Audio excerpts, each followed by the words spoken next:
بسم اللہ الرحمن الرحیم۔ السلام علیکم ڈیئر اسٹوڈنٹس، آج میں آپ کو حسرت موہانی کی غزل مصیبت بھی راحت فضا ہو گئی ہے کی مشق کراؤں گی، اور مشق کا 8واں کوسچن جو ہے وہ آج میں آپ کو سمجھاؤں گی۔ کوسچن نمبر 8 دیکھیں کہ اس غزل کا مطلع اور مقطع کاپیوں میں خوش خط لکھیں۔ اسٹوڈنٹس، اس غزل کا مطلع اور مقطع لکھوانے سے پہلے یا بتانے سے پہلے میں آپ کو مطلع اور مقطع کے بارے میں سمجھا دوں۔ مطلع کیا ہوتا ہے؟ اس کے معنی ہوتے ہیں طلوع ہونے کی جگہ۔ اصطلاح میں کسی غزل یا قصیدے کے پہلے شعر کو مطلع کہتے ہیں، بشرطے کہ اس کے دونوں مصرے ہم قافیہ یا ہم قافیہ و ہم ردیف ہوں۔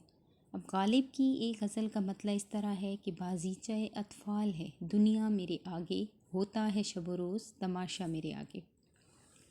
اگلا ہے مقطع۔ اب مقطع کیا ہوتا ہے کہ غزل کے آخری شعر کو جس میں شاعر جو ہے وہ اپنا تخلص استعمال کرتا ہے، مقطع کہتے ہیں۔ اگر تخلص موجود نہ ہو تو وہ شعر مقطع نہیں ہوگا بلکہ آخری شعر ہوگا۔ ناصر کاظمی کی ایک غزل کا مقطع ہے کہ وقت اچھا بھی آئے گا ناصر، غم نہ کر زندگی پڑی ہے ابھی۔ لیکن ہم نے جو ہے کوسچن کے مطابق حسرت موہانی ہی کی غزل کا مطلع اور مقطع کو سمجھانا ہے، تو دیکھیں اس میں مطلع یعنی غزل یا قصیدے کا پہلا شعر، اس کو مطلع کہتے ہیں، بشرطے کہ اس کے دونوں مصرے ہم قافیہ یا ہم قافیہ وہ ہم ردیف ہوں۔ اب دیکھیں کہ اس غزل کا جو پہلا مطلع ہے وہ ہے کہ حسرت موہانی کی غزل کا کہ مصیبت بھی راحت فضا ہو گئی ہے، تیری آرزو رہنما ہو گئی ہے۔ اب اس میں دیکھیں، اب ہم مقطع کی طرف آئیں گے تو مقطع کیا ہوگا اس کا کہ پہنچ جائیں گے انتہا کو بھی حسرت جب اس راہ کی ابتدا ہو گئی ہے۔ اب ہم اس کو مقطع کیوں کہیں گے؟ یعنی کیونکہ ایک تو یہ غزل کا آخری شعر ہے اور دوسرا شاعر نے جو ہے اس میں اپنا تخلص استعمال کیا ہے جس کی وجہ سے اسے مقطع کہیں گے۔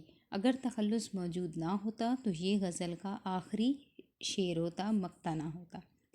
ڈیئر اسٹوڈنٹس، امید ہے آپ کو حسرت موہانی کی غزل اور اس کی مشق اچھے طریقے سے سمجھ میں آ گئی ہوگی۔ اب ہم آتے ہیں آپ کی اگلی غزل کی طرف، اور وہ ہے جگر مراد آبادی کی آدمی آدمی سے ملتا ہے۔ ڈیئر اسٹوڈنٹس، آپ کو یہ غزل جو میں شروع کرانے سے پہلے تھوڑا سا تعارف جگر مراد آبادی کا کرا دوں کہ جگر کا اصل نام علی سکندر اور تخلص جگر تھا۔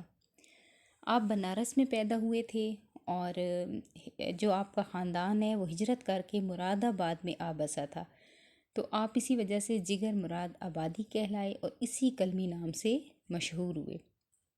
ان کے متعدد شعری جو ہیں مجموعے یعنی کئی شعری مجموعے شائع ہو چکے ہیں، جن میں آتش گل، داغ جگر اور شعلہ طور زیادہ مقبول ہوئے۔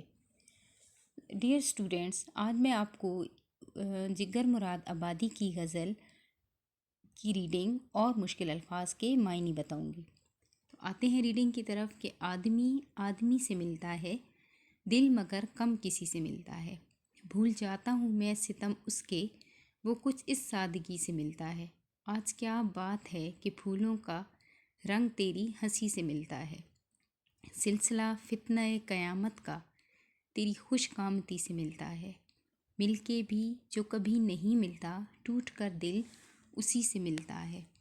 اسی کا اگلا دیکھ لیں شعر، کاروبار جہاں سنورتے ہیں، ہوش جب بے خودی سے ملتا ہے، روح کو بھی مزہ محبت کا دل کی ہم سائیگی سے ملتا ہے۔ اب اس میں مشکل الفاظ کے معنی دیکھتے جائیں، یعنی کم، تھوڑا، فتنہ، فساد، سادگی، سادہ دلی، سلسلہ، ربط یا رابطہ، تعلق، ہم سائیگی، ہمسایہ ہونا یعنی قریب ہونا یا قریب رہنا، ستم، دکھ، تکلیف، خوش قامتی، بلند قامت، دراز قد، ہنسی، مسکراہٹ، ٹوٹ کر، منقطع ہو کر یا الگ ہو کر۔ اسی غزل کی میں آپ کو تشریحات و توضیحات بتا دوں کہ آدمی کا آدمی سے ملنا یعنی ایک دوسرے سے باہم میل ملاقات کرنا، ایک دوسرے کا خیال رکھنا۔ دوسرا جس میں استعمال ہوا ہے یعنی فتنہ قیامت، یعنی قیامت کا فتنہ، قیامت کا عذاب یا قیامت کا وبال۔ تیسرا دیکھیں بے خودی یعنی ہوش میں نہ رہنا، یہاں مراد ہے جذبہ عمل یعنی کام کرنے کی لگن، کام کا شوق اور جستجو۔ ڈیئر اسٹوڈنٹس، آج میں نے آپ کو جگر مراد آبادی کی غزل کی ریڈنگ اور مشکل الفاظ کے معنی بتائے ہیں۔ آپ کی جو آج کی اسائنمنٹ ہے، آپ نے جگر مراد آبادی کی غزل آدمی آدمی سے ملتا ہے کہ مشکل الفاظ کے معنی لکھنے ہیں۔ یہ آج کی اسائنمنٹ ہے آپ کی۔ اوکے اسٹوڈنٹس، اللہ حافظ۔